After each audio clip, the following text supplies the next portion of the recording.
প্রিয় দেশবাসী, গতকাল থেকে সোশ্যাল মিডিয়ায় একটা ভিডিও ভাইরাল হয়েছে, যেটা আমরা দেখছি। বিভিন্ন নিউজ চ্যানেল এটাকে নিউজও করেছে, সেটা দেখছি যে কয়েকজন অসহায় গরিব মানুষ তারা গরু কিনে গাড়িতে করে নিয়ে এসেছিলেন। পথে তাদেরকে ধরে চূড়ান্তভাবে হেনস্থা করা হয়েছে, অপমান এবং মারধর। তারপরে ব্যাপারটা নিয়ে গোটা রাজ্য জুড়ে যখন তোলপাড় শুরু হয়েছে, রাত্রেবেলা আমি খবর পেলাম বা সন্ধ্যার দিকে যে 2জন আসামি অ্যারেস্ট হয়েছে এবং বাকি একজন এখনো অ্যারেস্ট হয়নি। এই প্রসঙ্গে অত্যন্ত গুরুত্বপূর্ণ বিধায় কয়েকটা কথা আমি বলতে এসেছি। প্রথম নম্বরে একটা কথা বলি, যারা এটাকে পাচার হিসেবে খবর করছেন তারা নিঃসন্দেহ অন্যায় করছেন। পাচার কাকে বলা হয়, কেনাবেচা কাকে বলা হয়, এটা তাদের বোঝা উচিত। ওরা গরু এক রাজ্য থেকে আর এক রাজ্যে, এক দেশ থেকে আর এক দেশ বেআইনিভাবে পাচার করছিল না। তারা গরুটা, গরিব মানুষ, সম্ভবত এই গরুগুলো চাষের গরু, আর এই বর্ষাকালে চাষবাস করার জন্যেই তারা পার্শ্ববর্তী কোনো গ্রাম বা কোনো মার্কেট থেকে কিনে নিয়ে এসেছিলেন। এরা চোর নয়, এরা গরু কিনে নিয়ে এসেছিলেন। এদেশে এখনও গরু কেনাবেচা বৈধ, সেই হিসেবে তারা গরু কিনে তাদের কাজে লাগানোর জন্য নিয়ে এসেছিলেন। এটাকে যারা পাচার বলছেন চূড়ান্তভাবে অন্যায় করছেন। বলাঞ্চ উল্টে একটা কথা বলা যেতে পারে, যেই গরুগুলো, এই ধরনের গরু গাড়িতে করে নিয়ে আসা পুলিশের আইনে সম্ভবত বেআইনি। তারা গরুগুলো যদি হাঁটিয়ে নিয়ে আসতেন তাহলে পুলিশের এই বেআইনিটায় তারাও পড়তেন না। যাই হোক, আমার এক নম্বর কথা হলো, এটাকে যারা পাচার বলে আখ্যা দিচ্ছেন, এটা পাচার নয়, এরা কিনে নিয়ে আসছিলেন। দ্বিতীয় নম্বর যে কথা বলবো, যে আসামি 3জনকে দেখানো হচ্ছে বারবার, যে 2জন আসামি অ্যারেস্ট হয়েছে আর মেন আসামি তিনি এখনো অ্যারেস্ট হননি, তাকে পুলিশ সন্ধান করছে, খুঁজছে, ইত্যাদি ইত্যাদি। আমরা ভিডিওতে যেটা দেখলাম যে আসামি 3জন নয়, আসামি 3-এর অধিক রয়েছে সেখানে। কেউ গলায় দড়ি দিচ্ছে, কেউ বা কারোর হাত বাঁধছে, কেউ গলা ধাক্কা দিচ্ছে, এইরকমভাবে আমরা দেখেছি। আসামি 3জন নয়, বরং 3-এর অনেক অধিক রয়েছে। সুতরাং প্রত্যেকটা আসামি অ্যারেস্ট হওয়াটা অত্যন্ত জরুরি। আমি তৃতীয় নম্বরে যে কথাটা বলবো, ওখানে বেশ 20-25 জন মানুষ যারা দাঁড়িয়ে দাঁড়িয়ে খেলা দেখছিলেন, যে এই পরিস্থিতিটা হচ্ছে, তারা কোনো বাধাও দেয়নি এবং প্রতিবাদও করেনি। প্রায় ক্ষেত্রে আমি দেখছি এই প্রতিবাদ আর প্রতিরোধ না করে অনেক মানুষ দেখার কারণে এই জুলুম আর অত্যাচারের মাত্রাটা আরও ব্যাপকভাবে বাড়ছে। সুতরাং একজন মানুষ হিসাবে যদি আপনার প্রতিবাদ করার ক্ষমতা না থাকে, তাহলে আপনি সেখান থেকে বেরিয়ে চলে যান অন্যত্র। ওখানে দাঁড়িয়ে দাঁড়িয়ে দেখছেন মানে যারা অত্যাচার করছে তাদের অত্যাচারের মাত্রাটা আরও আপনারা বৃদ্ধি করে দিতে সহযোগিতা করছেন। এই জন্যে আমি বলবো, পুলিশের কাছে আমি অনুরোধ করব, যারা দাঁড়িয়ে দাঁড়িয়ে অন্যায়কে দেখেছে তারাও অপরাধী কম নয়, তাদেরও শাস্তি হওয়া উচিত। তাহলে আগামী দিনে কোনো মানুষ এই কাজ দাঁড়িয়ে দেখবে না, সবাই প্রতিবাদ করবার জন্য একটা পরিবেশ তৈরি হবে। চতুর্থ নম্বরে যে কথাটা বলবো এবারে, যে এই মানুষগুলো আমি ধরিয়ে নিলাম তারা অপরাধী 100 বার। যারা এই কাজটা গরু কিনে নিয়ে আসছিলেন গাড়িতে করে, আমি ধরে নিলাম তারা অপরাধী। কিন্তু একজন 60-65 বছরের বয়স্ক, 2জন বয়স্ক মানুষের সাথে যে আচরণ করেছেন, আঙুল তুলে তুলে তুই তাকারি করে, এবং তাদেরকে যেভাবে আত্মমর্যাদায় আঘাত করে তাদেরকে অপমানজনক ভাষা ব্যবহার করা হয়েছে, পশ্চিমবঙ্গের কালচারে এইটা কখনো আমরা দেখিনি। পশ্চিমবঙ্গের কালচার এটা। আমি বাচ্চা বয়সে যাদের কাছে পড়াশুনো করেছি, তারা কি হিন্দু কি মুসলমান, এই বৃদ্ধ বয়সেও তাদেরকে পেলে আমি এখনও তাদের পায়ে হাত দিয়ে কদমবুছি করি। এখনও বাসে ট্রেনে এটা দেখতে পাওয়া যায় যে একজন মাওলানা সাহেব চেয়ারে বসে আছেন, সিটে বসে আছেন, অল্প বয়স্ক, তো আরেকজন বৃদ্ধ মানুষ গেলেই পরে তিনি হয়তো ধুতি পরা কি গলায় পইতে পরা।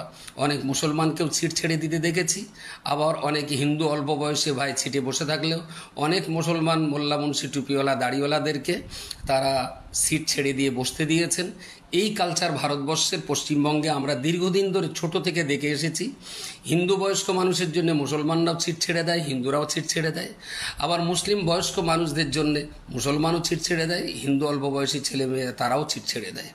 সেই কালচারের উপরে যে আঘাত করা হয়েছে, অল্প বয়স্ক ছেলে, অল্প বয়স্ক মানুষেরা বেশি বয়স্ক মুরব্বীদের উপরে যেভাবে জুলুম, অত্যাচার এবং নির্যাতন চালিয়েছে, এটা পশ্চিমবঙ্গের কালচারের এক সাংঘাতিক রকম বিপর্যয়। এই ভিডিও দেখতে দেখতে আমাদের অল্প বয়সী ছেলেরা তারাও বেপরোয়া হয়ে যাবে, বড়দেরকে আর সম্মান করবে না। তো এটা হওয়া কখনো উচিত ছিল না, এটা হওয়া কখনো বাঞ্ছনীয় নয় পশ্চিমবঙ্গের মাটিতে। 4 নম্বর যে কথাটা বলবো, যে একটা মানুষ যত বড়ই অপরাধ করুক না কেন, তার গলায় দড়ি দিয়ে বেঁধে নেওয়াটা এটা কি ধরনের কাজ হয়েছে? এটা কি কোনো মানুষের কাজ? এটা কি কোনো রুচিশীল ভদ্রলোকের কাজ? এটা কি কোনো শিক্ষিত মানুষের কাজ?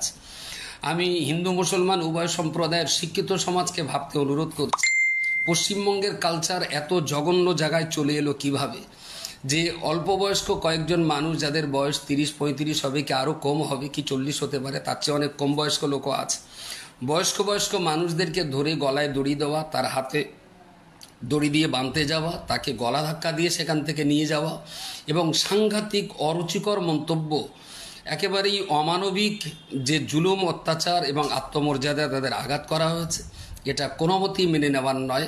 আমি দেশের উভয় সম্প্রদায় নয় বলবো না, সব সম্প্রদায়ের বয়স্ক মানুষ যারা আছেন, শুভবুদ্ধি সম্পন্ন মানুষ যারা আছেন, আমি তাদেরকে একেবারেই খুব বিনয়ের সঙ্গে করজোরে নিবেদন করছি, রাজ্যের এই কালচারটা বাঁচিয়ে রাখার চেষ্টা করুন। এটা মানবিক রাজ্য, এটা আদর্শের রাজ্য, এটা একটা শান্তশিষ্ট রাজ্য। সেখানে এই এত অল্প বয়স্ক মানুষ, অধিক বয়স্ক মানুষদের উপরে এই নির্যাতন, এটা কোনোভাবেই মেনে নেওয়া যায় না।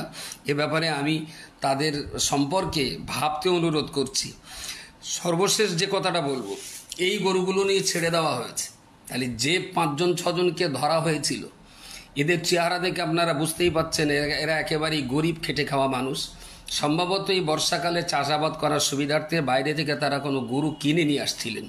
সেই গরুগুলো ছেড়ে দিয়ে যারা মারধর করেছে তারা বলছেন গরু 20-25টা বা 15-20টা, পুলিশ বলছেন গরু 4-5টা।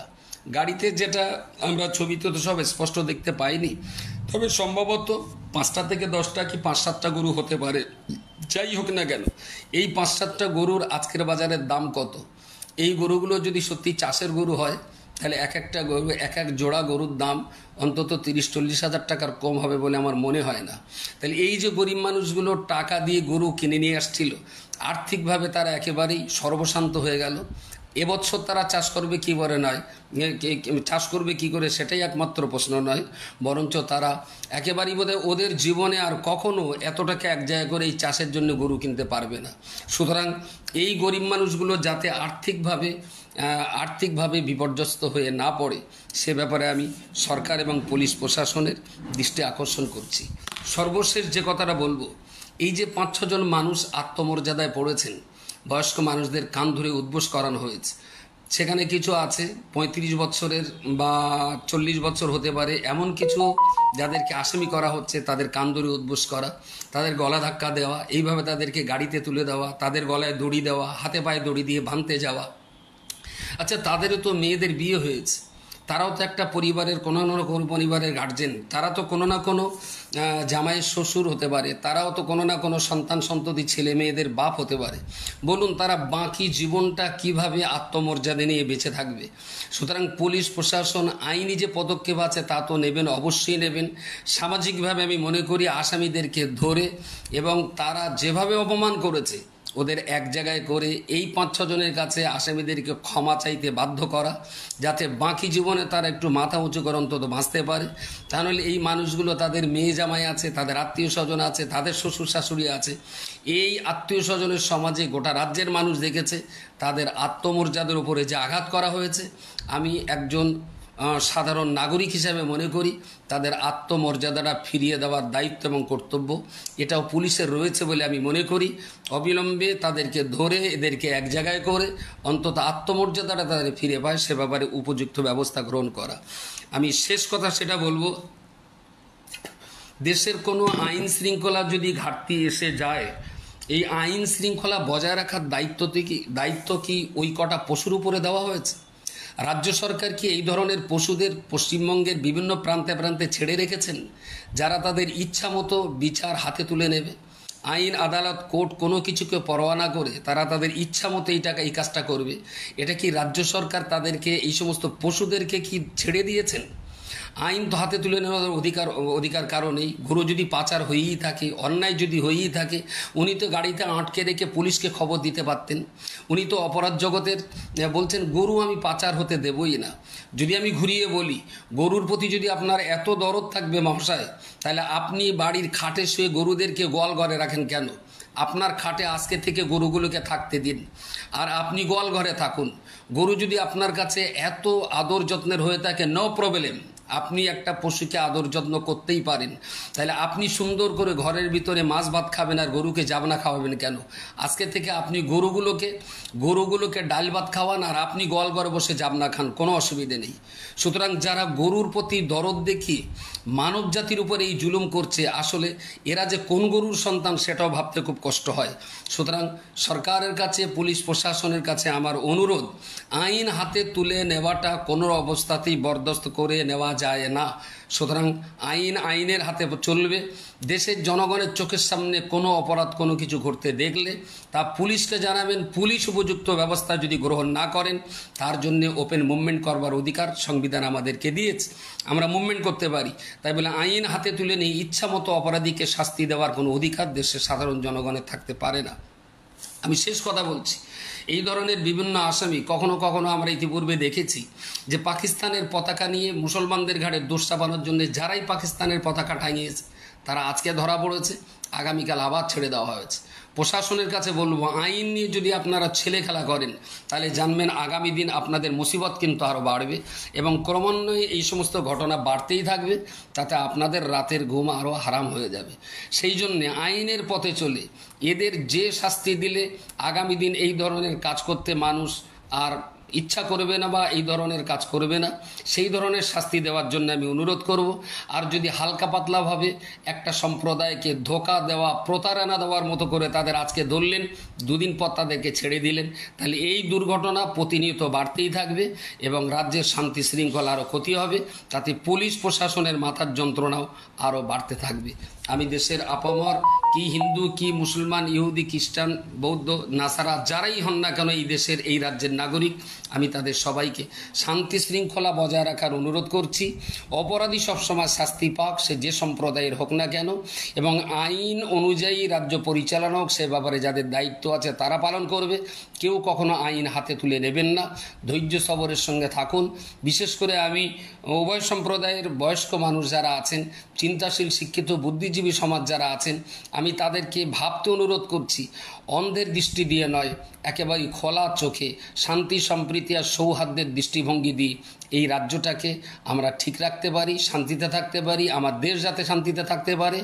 মারপিট, খুনি তাড়িয়ে দেওয়া, হাঁকিয়ে দেওয়া, অপমান করা, অপদস্থ করা, এটা আমি অত্যন্ত দুঃখিত এবং লজ্জিত, অপমানিত বোধ করছি। এই ঘটনার যাতে আর কখনোই কোনো ক্ষেত্রেই পুনরাবৃত্তি না ঘটে, সে ব্যাপারে সকল সম্প্রদায়ের শুভবুদ্ধি সম্পন্ন শিক্ষিত সমাজ, দায়িত্বশীল এবং কর্তব্যপরায়ণ মানুষদের কাছে আমি করজোড়ে নিবেদন করছি, এই ধরনের ঘটনার পুনরাবৃত্তি না হোক। আমরা মিলেমিশে ভারত আবার বিশ্বসভায় শ্রেষ্ঠ আসন লবে, এই চিন্তাভাবনা নিয়ে আমরা দেশ, রাজ্য, সমাজের কল্যাণে এগিয়ে যেতে পারি। আল্লাহ আমাদের তৌফিক দান করেন। আসসালামু আলাইকুম রহমতুল্লাহ।